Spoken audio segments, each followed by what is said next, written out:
The Ukraine-Russia war has entered the 28th day. In a big win for Ukraine, its troops were able to gain control over strategically important suburb region of its capital, Kyiv, which has been bruised and battered by the Russian pounding in a 4-week-long war. A 35-hour-long curfew has also been imposed in the Ukrainian capital, but Putin's army shelled multiple buildings in Kyiv's Obolon.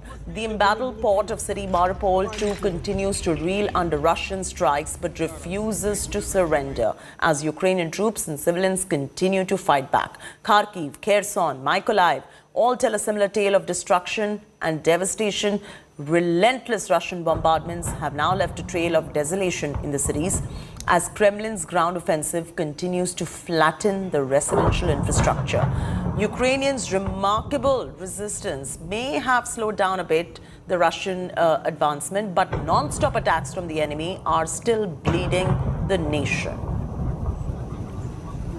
Станом на цей день у місті перебувають близько 100 тисяч людей у нелюдських умовах, в повній блокаді, без їжі, без води, без ліків, під постійними обстрілами, під постійним бомбардуванням. Вже не перший тиждень ми намагаємося організувати стабільні гуманітарні коридори для маріупольців. І майже всі наші спроби, на жаль, зриваються російськими окупантами, обстрілами або свідомим терором. Now, the nuke threat looms large over Ukraine as Russia issues a nuclear warning. Refusing to rule out the use of nuclear power, Kremlin spokesperson Peskov asserted that Russia would only use nuclear weapons in the context of the ongoing war in Ukraine if there was an existential threat. This is not the first time that Putin has hinted at using nuclear power against Ukraine. After the Russian troops invaded Ukraine, Putin on 28th of February had claimed that he had asked Russia's nuclear forces on high alert. Russian troops had also attacked premises of Zaporizhzhia nuclear plant, and attempts were also made to capture Chernobyl power plant. Действующее руководство Украины готово к выполнению Минских соглашений и, более того, вносит какие-то конструктивные, новые, свежие идеи по их вот господин Штайнмайер, президента ФРГ. Вот это считаю чрезвычайно важным и прошу. Ватирует все ранее взятые на себя, понимали, что там. My colleague Akshata Nandagopal is standing by to shed light on Russia's nuclear arsenal. Akshata, over to you. Explain what Russia's nuclear arsenal really looks like. Let's run you through the kind of nuclear arsenal that Russia actually has. Why this could be a huge deterrent that the world is watching right now. Breaking that down for you, the first weapon that in fact Russia has is the Topol M ICBM. It has a range of 11,000 kilometers. A ballistic missile hasn't been used yet, but Russia's warning is something that has got and caused grave concern across the world because of one of these weapons. The other is Bulava. It's a submarine launched missile with a range of 8,000 kilometers. We've already been seeing huge deployments along the Black Sea coast also. So this is slowly turning into a naval warfare as well. Then you have the Kinzhal missile. Now, we did tell you here on India Today that the Kinzhal missile was used. It wasn't armed with nukes. It, however, can carry nukes as well. A high precision weapon. It's got a range of 3,000 kilometers. This is why the world right now is extremely worried because of the nuclear arsenal, the powerful nuclear arsenal that Russia holds. Our Foreign Affairs editor Geeta Mohan is now standing by, bringing you up to speed. She's going to be taking over this particular broadcast. Geeta, a lot has been said about the war crimes that have been committed by Russia. While nothing justifies these war crimes, the point of view of Russia is something that we're accounting for as well. I'm throwing straight across you to take over this broadcast and give us a decode Russia's standpoint at this moment. Well, a very good morning from Moscow. Russia is an important player in this entire crisis that's unfolding and again has warned of a nuclear war. But the caveat over here is that the foreign minister of Russia, Minister Sergei Lavrov, has said that should there be a third world war, it will be a nuclear war. Take a look at this report first.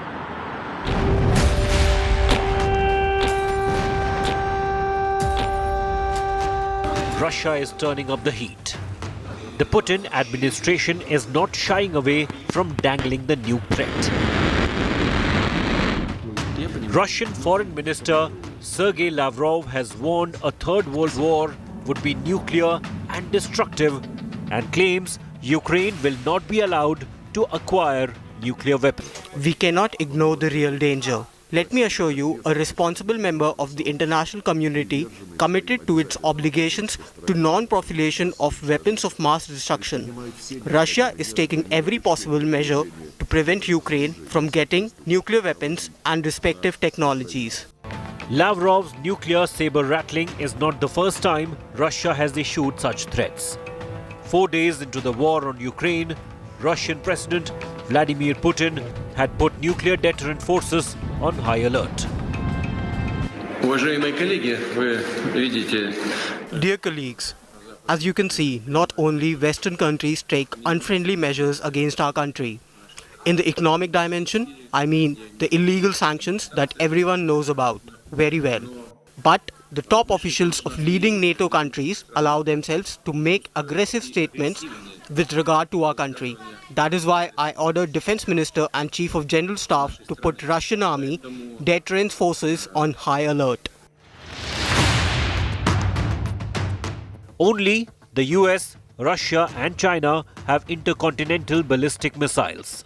And Russia has many options when it comes to delivery of nuclear weapons. Topol-M is one of the most recent intercontinental ballistic missiles to be deployed by Russia. It is the first to be developed after the dissolution of the Soviet Union. The RSM-56 Bulava is a submarine-launched ballistic missile developed for the Russian Navy.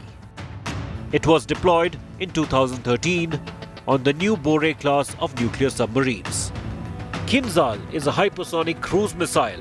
It has a claimed range of more than 2,000 kilometers and an ability to perform evasive maneuvers at every stage of its fight. Russia has the world's largest stockpile of nuclear weapons. Moscow has over 6,000 nuclear weapons, 675 more than the United States. Whereas China has 350, Britain 225, France 300 and India 150. As Putin bares his nuclear fangs, the West has responded with calm. The US and allies have so far stuck to sanctions on Russian economy. Bureau Report, India Today. Well, there is a lot of talk about going nuclear. There's a difference between rhetoric and reality. My colleague Chetty Narula takes you through reasons why Putin is speaking of going nuclear. Over to you, Chetty. Brief on the nuclear war that is being planned. But the bigger question over here is about how fierce the war is getting and fierce and deadly weapons being used. The latest accusation against Russia is of having used illegal white phosphorus bombs. These are banned internationally for use in civilian areas. Take a look. Amid the raging war in Ukraine, Russia has been pulling out some deadly weapons to target civilians in key cities. In the latest, Russia is accused of launching illegal white phosphorus bombs, which has been banned under international law for use in civilian areas.